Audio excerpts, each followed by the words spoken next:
Everything was done to try to learn how to become a better basketball player. Everything. And so when you have that point of view, then literally the world becomes your library to help you to become better at your craft. So because you know what you want, the world's giving you exactly the information you need to become better at it. Because you know what you're looking for. So many guys tell stories about your work ethic.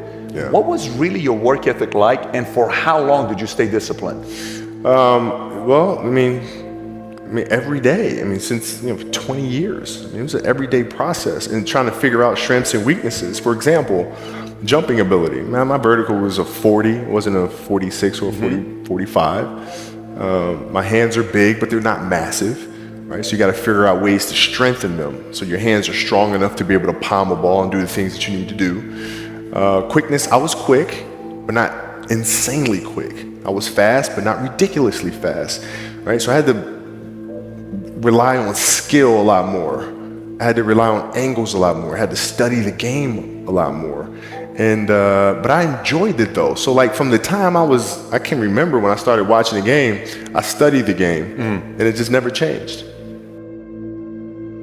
It's a good separation for me, emotionally, to be able to put myself in a place where at practice or when I'm training or during games, I switch my mind to something else. I switch my mode into something else, right? For me, it's the equivalent of Maximus, Decimus, Meridius, and Gladiator picking up the dirt, smelling the dirt, it's go time, right? So that was my mental switch. It was like an actor getting ready for a film. You gotta put yourself in that cage. When you're in that cage, you are that character. And then when you leave there, it's something completely different. But when I'm in that cage, bro, don't touch me, don't talk to me. Leave me alone. How did you get mentally and emotionally so strong where it doesn't bother you? Well, you got to look at the reality of the situation. Like for me, it's not, you kind of got to get over yourself.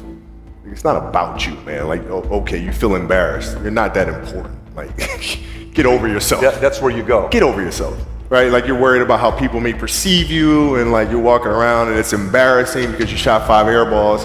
Get over yourself, right? And then after that, it's okay, well, why did those air balls happen? Got it.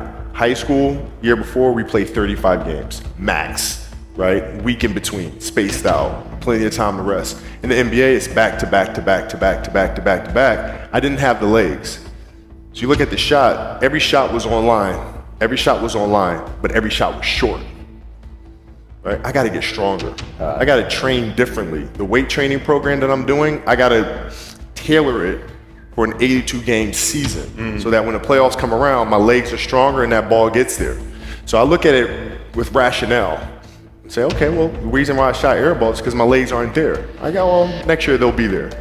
That was it. Done.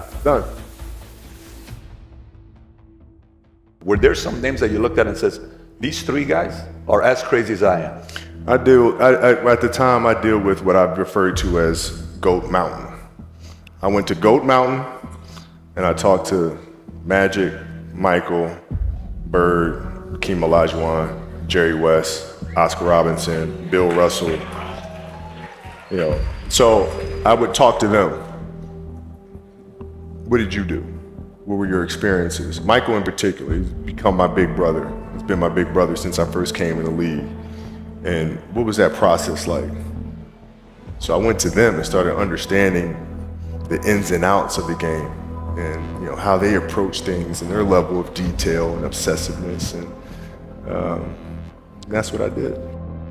The players that had that passion, but weren't willing to commit their entire lives to doing that, right? It's a choice, right? You have other things, you have family, you have all these other things that you have to do. The game can't really be your #1 priority. And so I was just looking at that like, man, this is gonna be fun. If I'm buddies with you from high school, if I'm a cousin of yours, what happened to our relationship? How did that gravitate when you went into the league and you're determined to become the greatest, or you're determined to become one of the greatest? What happens to our relationship? Well, it suffers. It does suffer. Oh yeah. Okay. Yeah. And you understood that. You were okay with that. Well, yeah. And the people that love you, like friends and family, like they know that about you. Got it. So they let you be you. And when you reconvene, you pick back up where you left off. But make no mistake about it, everything in between is lost, right? So those long-term relationships, the commitment of time of, taking vacation. Like I see a lot of players take vacations with other players that are close friends. And they'll just take vacations just to take vacations, or just hang out just to hang out. Like I never did that. Why not though? Why didn't you do that? Well, because when I retire, I didn't want to have to say, I wish I would have done more. I don't want that. I don't want that. You got a lot of people paying their hard-earned money to come watch you perform. Perform. It's your job to be in shape. It's your job to be strong enough to perform at that level every single night. And as a competitor, I'm not ducking shit. Like, it's not, oh my God, my back hurts, I'm sore, we got to play Vince Carter and Toronto Raptors tonight. We actually had this happen. We had a game against Toronto in 2000, and Vince was tearing the league up. My back was jacked. But like the perception of that, like what? Kobe's missing the game against Toronto and Vince Carter because my back was really spasming. But people will be like, what? Oh, he's ducking Vince. Excuse me? No, I don't think so. So I would be in the layup line like, okay, there's a lot of days where you can rest and recover. Today ain't one of them. Your back can bother you any other day. That ain't bothering me today. He gonna have to see me today. Yeah. Amen. Yeah. If you're looking at a big investments you got to make, what is the decision-making process there? Do you call? Is there first you do your own research? You take this much time. You call an advisor. Is there a system you follow? It's pretty simple for me. It's do you understand the business? Is it a business that you can help in some form or fashion? What are the barriers of entry to that business? And then the entrepreneurs themselves, the company itself, right? Do they have a culture that you believe is sustainable? Are these leaders people that you believe in? Are they people that are obsessives? And in turn, have they created a culture of obsessiveness? So I tend to look at those 4 factors, and that's it. That's big right there, by the way. I don't know if you guys caught that right there. That's pretty massive right there. Same determination. What's your current work schedule look like today? It's different because I personally am not writing every word of the novels. I am not animating the films. What I have to do now is make sure that the people that we bring in, these obsessives that we bring in, are challenging themselves to do the best job that they think they can do.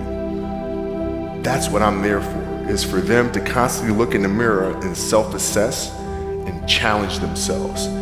If we have a project and you're saying, okay, I can do that, that's not the project we want. The projects that say, I don't know if I can animate that. I don't know how to write that story. I don't know how to do that. Those are the things we want, because through that curiosity, you'll reach a level that you didn't think was possible. And so running the studio, that's what I'm doing.